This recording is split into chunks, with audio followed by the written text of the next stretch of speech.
Okay, you're watching Sky News. Let's return now to our top story, the fallout from the Grenfell Tower fire. We're going to speak now to Tom Roberts. He's the director of Blackstock Consulting, and he joins me now live from our central London studio. Hello to you, Mr. Roberts. Thank you for joining us. First of all, no worries. What's your response and reaction to this awful tragedy of the last couple of days? Well, obviously, we shouldn't understate or downplay the scale of what's happened at Grenfell Tower. I believe the police recently updated that there is now 58 missing, presumed dead. This makes it one of the worst residential building fires in British history. Obviously, there's a lot of understandable anger on the streets, as we saw outside Number 10 today, and we saw outside Kensington and Chelsea Council. So I think what really needs to happen now is, one, there needs to be a firm response from both local and central government. A key complaint over the last few days has been a lack of information available to the residents, the survivors and the families. So clearly what we need to see is a better mode of communication about what's going on about their future. Obviously, some have been rehoused in the borough, some have been rehoused outside the borough. The government's announced a £5 million emergency fund. Probably ideally it could have done with doing that a bit earlier, a bit closer to when the tragedy actually occurred. But I think what is also important that we don't use this as... So there have been a few knee-jerk reactions here about the future of all tall buildings within the UK. Obviously, there's been emergency inspections going on for a lot of towers of a similar sort of age and specification to the one at Grenfell, but a lot of the ones that are coming forward, you know, the modern towers that we're seeing coming up in, not just in London, but in Manchester, Liverpool and Leeds, are of a higher specification of quality of design and the standards, and also, crucially, the operations of these buildings is of a key focus. And when I say operations, what I mean is how the management of the building will respond when an incident like this happens. Well, what have you made of the response from the authorities so far? I mean, Theresa May has been heavily criticised. Even the local council, Kensington and Chelsea, has been criticised. What did they get wrong? Was it the fact that they just didn't communicate to the people? Yeah, I think it was a lack of immediate communication, to be honest. As I said, you know, if you speak to the residents have been out on the media today, they've been airing some of their grievances, and one of the key complaints that they've been making is that there's been a lack of communication, a lack of information from the authorities.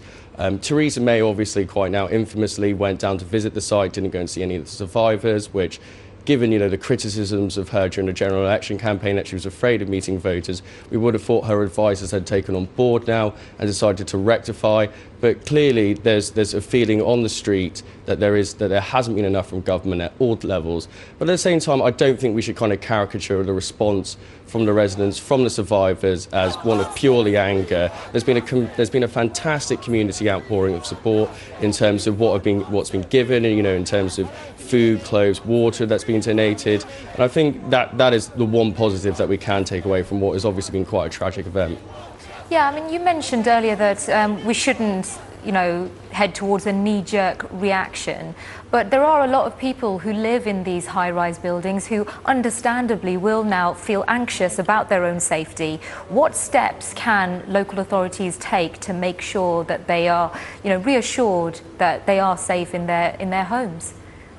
Well, I think, as I said, the knee-jerk reaction I was talking about was in response to a lot of the new build towers that are coming through. Obviously, for the people that live in the buildings of the same sort of age and specification as the one to Grenfell, they are quite rightly worried, and that's why I think a lot of the local authorities and the government have committed to emergency inspections, seeing if the fire systems that they've got in place are correct, and reviewing the procedures and the processes in the case of another tragedy like this happening. So would you want to see thorough checks now happening? 100%. What measures should local authorities be taking? I think local authorities should be looking at the specification of their buildings. Clearly, one of the issues raised here was the cladding. That's been speculated as a key cause, but also the number of staircases available, the fire safety equipment. If I was a local authority, I'd be immediately reviewing these and looking to get central government to provide the necessary funds for a mass retrofitting programme if it is indeed needed. Well, Theresa May, who I mentioned earlier, has been heavily criticised. She has today now met with some of the residents and those who were caught up in this awful tragedy. Is that too little too late from her? I'm sure there is a little bit of the feeling on the ground that it might be too little, too late. But obviously, for a politician, this is an incredibly delicate situation to go in. A lot of these people are grieving. They've got either loved ones who they know have sadly passed away or are missing. It's a minefield. Clearly, Theresa May, as I said earlier, she's aware of these issues. She faced consistent criticism during the campaign for her lack of willingness, rather, to go out and meet the public. And I think this has come back to haunt her. But equally, I don't think this is a party political problem. We saw that Sadiq Khan encountered some trouble when he went down to go visit the people in Grenfell as well. We've seen the local council have. So I think there's understandably a feeling that it might have been too little, too late on some quarters. But as I said, this is a very, very, very difficult situation for anyone to be responding to. Absolutely. It's also incredibly shocking for it to happen here in Britain in 2017. What are the key lessons that we can learn to ensure that nothing like this happens again? I think the key lesson that we really need to learn here, as I said, is it's as much about the processes that happen once these things happen. It's much about the management response as it is about the type of buildings that we're building right here. Clearly there was a lot of confusion from the residents about what they should happen when a fire breaks out. Obviously a lot of, if you work in a large commercial building, there are regular fire drills.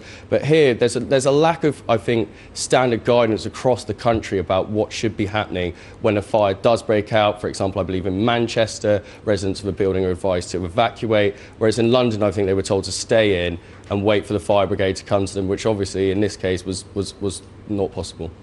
All right, Tom Roberts, thank you for joining us here on Sky News this afternoon. Thank you. Well, let's head over to the Sky Sports studio now for another